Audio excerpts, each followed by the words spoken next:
Hello friends, welcome to my YouTube channel GK की दुनिया। Friends, मेरा ये तीसरा वीडियो है। मैंने सबसे पहले वीडियो में जैसे बात कर रही हूँ कि गांधी जी का योगदान भारत में भारत को स्वतंत्र कराने में क्या रहा। तो ये सारी उन्होंने कौन कौन से आंदोलन लड़े, ये सारी बातें मैं बता रही हूँ। तो पहला जो मेरा वीडियो था वो था चंपारण सत्याग्रह या चंपारण आंदोलन पे था। उसकी क्या कारण रहे, किस वजह से हुआ, क्या लोगों की भूमिका थी, ये सारी बातें मैंने बताई थी। और वो सफल रहा कि असफल रहा, ये सारी चीज़ मैंने बताया उसको। और भारत की धरती पर भी वो पहला आंदोलन था, बिहार की धरती पे, और गांधी जी का। और दूसरा मैंने बताया असहयोग आंदोलन, वो उसमें भी गांधी जी की भूमिका के बारे में मैंने बताया। और क्या लोगों का योगदान रहा, किन लोगों ने उनका सपोर्ट किया, क्या उसके परिणाम रहे, किन वजहों से हुआ, क्या कारण रहे हैं। तो ये सारी चीज़ें मैंने पार्ट 1 पार्ट 2 करके बताई अपने 2 वीडियो में असहयोग आंदोलन के बारे में। अब मैंने ये तीसरा वीडियो बनाया है, उनका तीसरा आंदोलन सविनय अवज्ञा आंदोलन। ये सविनय अवज्ञा आंदोलन आज मैं इसके बारे में बताऊंगी। इसके लिए मैंने बहुत अच्छे से नोट्स बनाया ताकि आपको कोई भी दिक्कत ना हो। जो भी आप गवर्नमेंट एग्ज़ाम दे रहे हैं, जैसे बीपीएससी, एसएससी, सीडीपीओ वगैरह का एग्ज़ाम जो होता है, उन सारी चीज़ों सारे एग्ज़ाम्स के लिए मैंने आपके लिए बहुत बेहतर तरीके से नोट बनाया था कि आपको बहुत हेल्पफुल हो उसमें, और आप आसानी से इसे पढ़ भी सकते हैं और समझ भी सकते हैं। हर चीज़ अंडरलाइन भी मैंने की हुई है, और आप एग्ज़ाम में भी आपको काफ़ी हेल्पफुल होगा। ये ऑब्जेक्टिव भी इससे बना सकते हैं और सब्जेक्टिव भी बना सकते हैं। ऑब्जेक्टिव ऐसे कि मैं इसे इस तरीके से लिखती हूँ ताकि आप ऑब्जेक्टिव तो आसानी से बना सकते हैं, और जब सब्जेक्टिव की बात करें तो उसको पूरे जो मैं नोट्स देती हूँ उसको करेक्ट कर दीजिए, तो आप इसमें सब्जेक्टिव भी इसे बना सकते हैं। अगर किसी सवाल का जवाब किया सविनय अवज्ञा आंदोलन क्या था, इसे क्या कारण है, कि कौन लोग साथ, किन किन लोगों ने साथ दिया, तो इस तरीके के सवाल का जवाब इसमें आसानी से आप देखकर लिख सकते हैं। तो चलिए फ्रेंड, आज का वीडियो स्टार्ट करते हैं कि सविनय अवज्ञा आंदोलन क्या है। तो ब्रिटिश औपनिवेशिक सत्ता के खिलाफ गांधी जी के नेतृत्व में 1930 में सविनय अवज्ञा आंदोलन शुरू हुआ। किसकी? ब्रिटिश औपनिवेशिक सत्ता के खिलाफ, है ना, गांधी जी के नेतृत्व में। ये मैं एकदम मेंशन करती हूँ कि गांधी जी ही उसके मेन अध्यक्ष हर चीज के रहते थे। तो गांधी जी के ही नेतृत्व में 1930 में सविनय अवज्ञा आंदोलन शुरू हुआ। 1930 ये भी अंडरलाइन मैंने कर दिया, और गांधी जी को भी। और किसके अलावा? ब्रिटिश औपनिवेशिक सत्ता के खिलाफ, है ना। ये सारी चीजें मैं अंडरलाइन कर रही हूँ ताकि आपको आसानी से समझ में आ जाए। अब देखिए, यह आंदोलन दूसरा जन आंदोलन था। पहला था असहयोग आंदोलन जो जन आंदोलन बना, और यह आंदोलन दूसरा आंदोलन है जो जन आंदोलन बना। और मैंने ये देखिए काफी अच्छे तरीके से इसको अलग अलग कर दिया है। सविनय अवज्ञा आंदोलन के कारण, प्रभाव एवं विकास, परिणाम, ये सारी चीजें की वजह क्या थी, क्या किन कारण से हुआ, विकास क्या हुआ, उसके परिणाम क्या रहे। तो ये सारी चीजें मैं डिटेल में भी बताऊंगी और शॉर्ट में भी मैं बता रही हूँ। देखिए, सबसे पहला नेहरू रिपोर्ट की असफलता 1928, है ना। और इसका जो प्रारंभ है 12 मार्च 1930, 6 अप्रैल 1930 को समाप्त।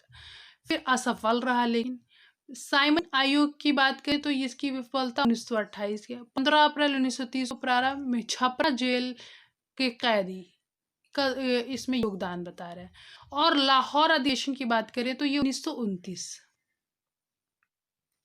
लाहौर अधिवेशन 1929, गांधी जी 11 सूत्री मांग 1930, ये सारे कारण रहे। और इन कारणों को मैं अच्छे से और डिटेल में बताऊंगी कि किस वजह क्या थी आखिर, है ना। तो ये सारी चीजें मैं डिटेल में बताई हूँ। देखिए, सबसे पहला साइमन कमीशन की बात करेंगे। इसको भी मैंने पहले देखी, साइमन कमीशन। तो ये 1919 के एक्ट को पारित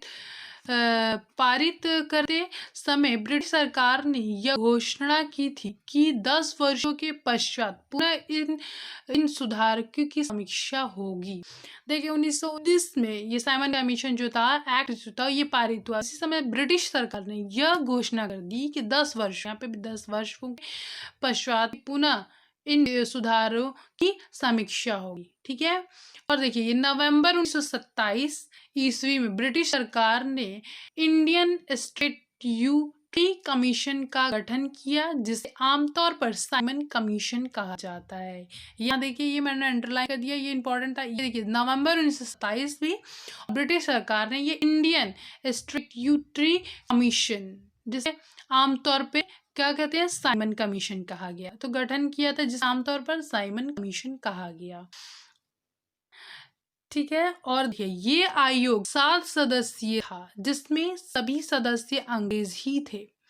जो साइमन कमीशन जो बना उसमें सभी 7 सदस्य था इस आयोग में, तो इसमें सारे अंग्रेज थे, कोई भारतीय नहीं था। और सर जॉन साइमन को इसका अध्यक्ष बनाया गया, सर जॉन साइमन को इसका अध्यक्ष बनाया गया। सब अंग्रेज थे इस कमीशन में।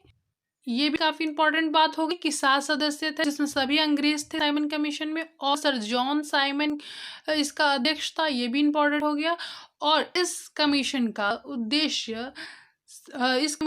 उद्देश्य था सर्वैधानिक सुधार करना या इस पर विचार करना। इस कमीशन का उद्देश्य जो था सर्वैधानिक सुधार करना और इस पर विचार करना या इस पर विचार। ठीक है। लेकिन भारत में इस कमीशन के विरुद्ध त्वरित और तीव्र प्रतिक्रिया हुई, जिससे विरोध का कारण एक भी भारतीय को नहीं रखा जाना, भारत के स्वशासन के संबंध में निर्णय विदेशियों द्वारा किया जाना।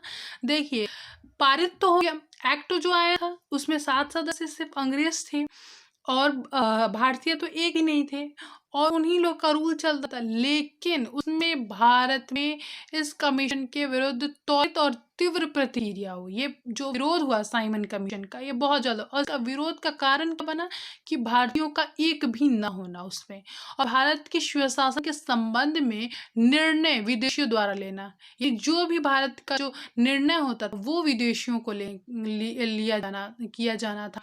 तो इससे जो भारतवासी थे वो काफी परेशान थे। तो इसके संबंध में जो आंदोलन, मतलब कि विरोध हुआ किसका, साइमन कमीशन का।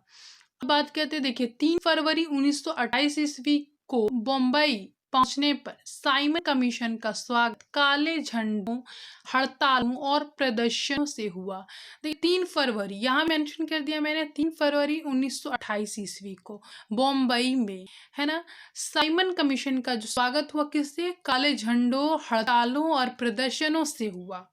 ठीक है। अब प्रदर्शनकारियों ने साइमन वापस जाओ के नारे लगाए।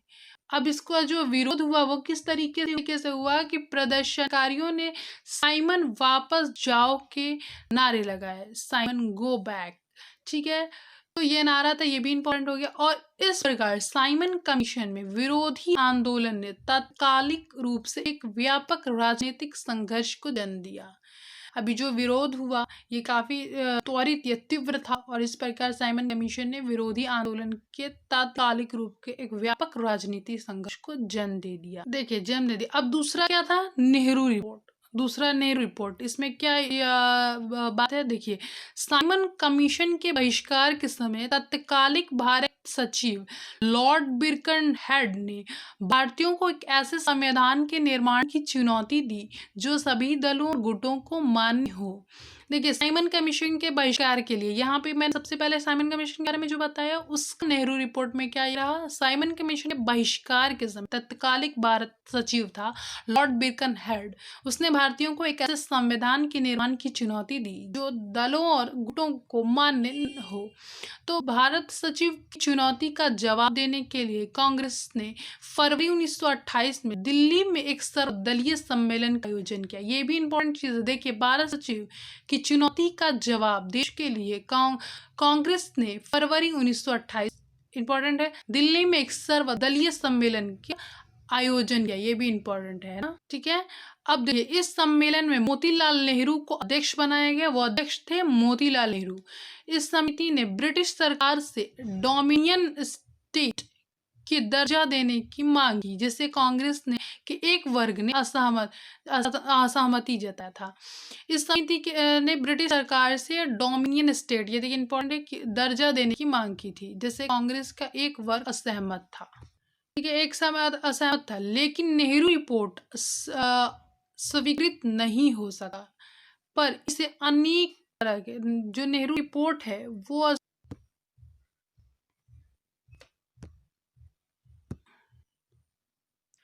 निर्णय को जन्म दे दिया बहुत सारे। अब देखिए सांप्रदायिकता की जो भावना लोगों के अंदर थी वो अब बाहर आ गई, बाहर उभर कर सामने आ गई। जो अस्वीकृत हुआ साइमन का जो गांधी जी का ये था कि उन्होंने जो मांग गांधी जी का सॉरी नेहरू जी की जो मांग थी वो अस्वीकृत हो गई, और उससे क्या हुआ, सांप्रदायिकता की जो भावना लोगों के अंदर थी वो अब बाहर उभर कर सामने आने लगी।